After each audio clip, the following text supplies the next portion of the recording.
Hey friends, welcome back to my channel. This month I am going to be shopping weekly. I'm trying to find a balance between keeping up our stock in our pantry as well as staying on top of inflation, grocery prices. There are lots in the headlines on diesel shortages and what that will mean for our entire country if we indeed do run out or the supply gets extremely low. Particularly, of course, as diesel prices skyrocket due to supply and demand issues, we are going to see a continued increase in grocery prices. I was pleasantly surprised with my total at Aldi today. So I got 4 boxes of these Aldi brand Ritz crackers. I picked up some more generic rice Chex. We enjoy making different varieties of Chex Mix around the holidays.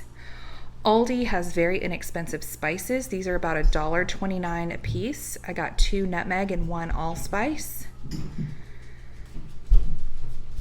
These are my little kids' favorite granola bars for snacks in their lunch. I picked up 12 cans of tuna. This is just chunk light in water. These cans used to be about 65 cents, and I believe these were 77 cents, so that's not bad at all.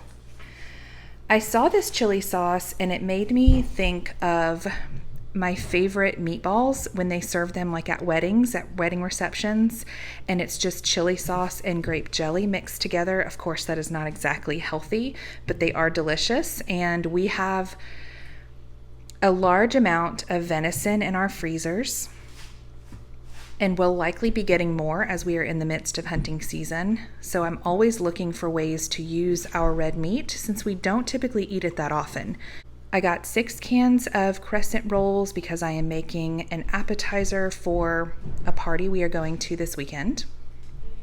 6 jars of marinara sauce.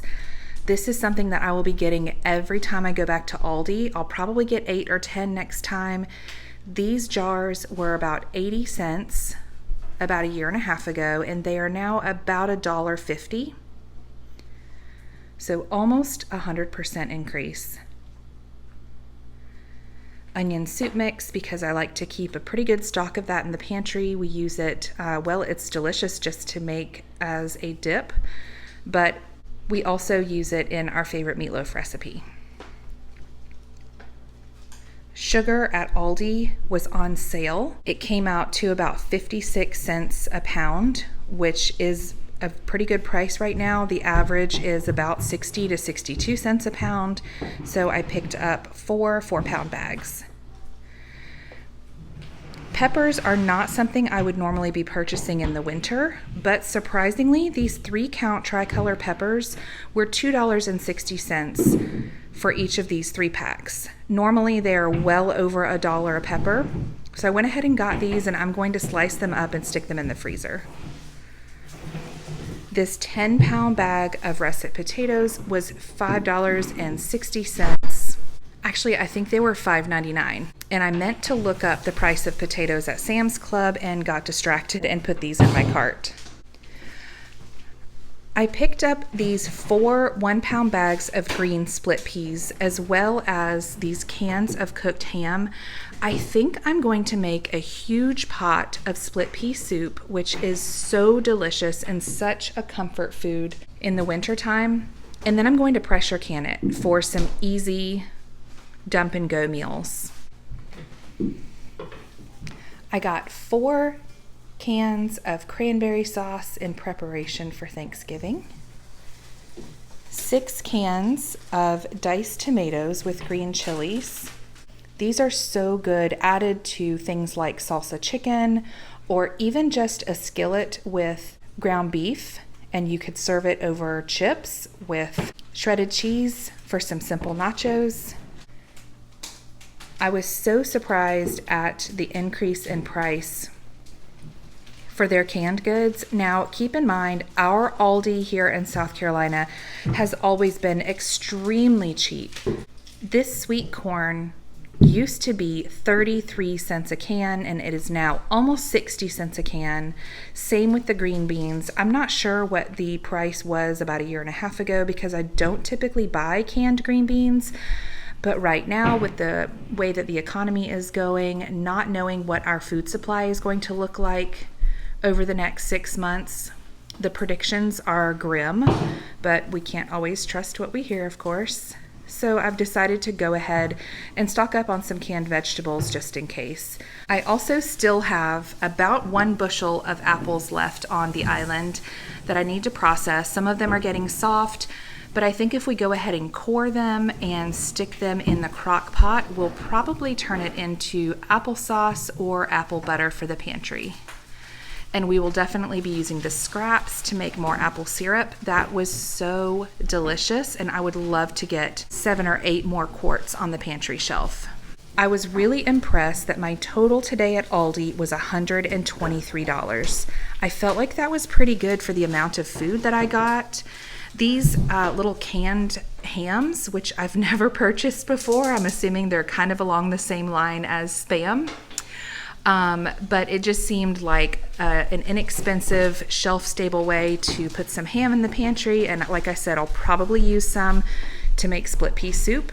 And I also plan on taking advantage of the low prices of whole hams and whole turkeys right now during the holidays, so we can take those off the bone, use the bones to make stock, and probably pressure can meat for the pantry. We also have our porch salad greens going. We've got a variety of lettuce. I need to move these a little bit so they're not growing right on top of each other. These are collard greens. And this is my one lonely kale. The urn next to it was supposed to be spinach, but only 1 seed germinated out of this entire urn, and it didn't survive. So I think I'm going to start some spinach seeds inside and then transplant them because they do fine in cold weather. And I'll also start a few more kale seeds. We moved our chickens into the garden. My neighbor works for a locally owned nursery, and they were going to be throwing out 30 blueberry plants. These are not dead, friends. These are just closed down for winter.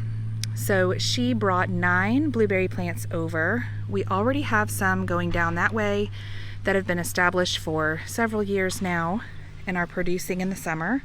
So I'm looking forward to getting these in the ground this weekend. We moved our chickens to the garden.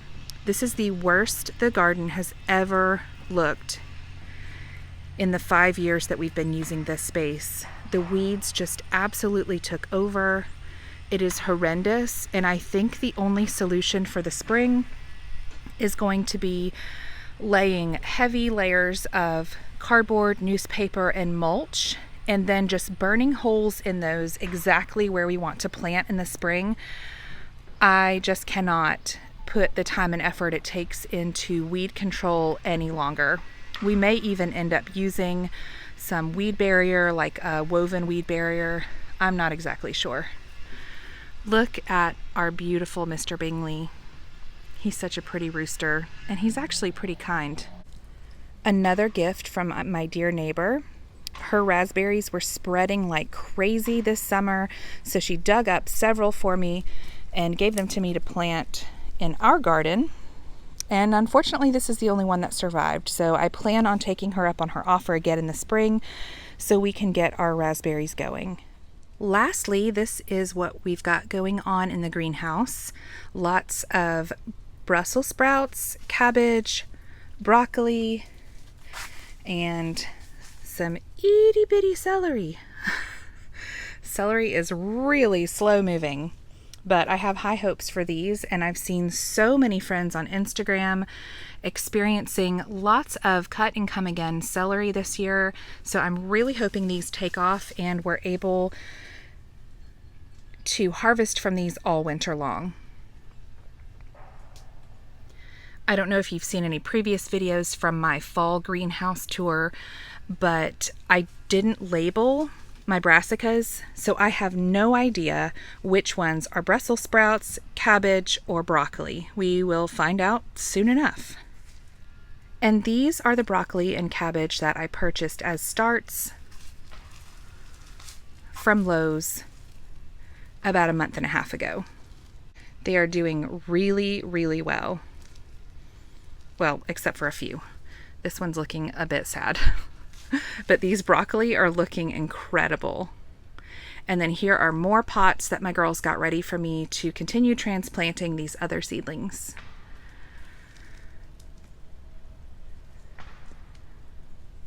I hope you're having a great week and enjoying this gorgeous weather. We are in the Midlands of South Carolina, and it is sunny. There's not a cloud in the sky, and the high today is 74. Thanks for watching.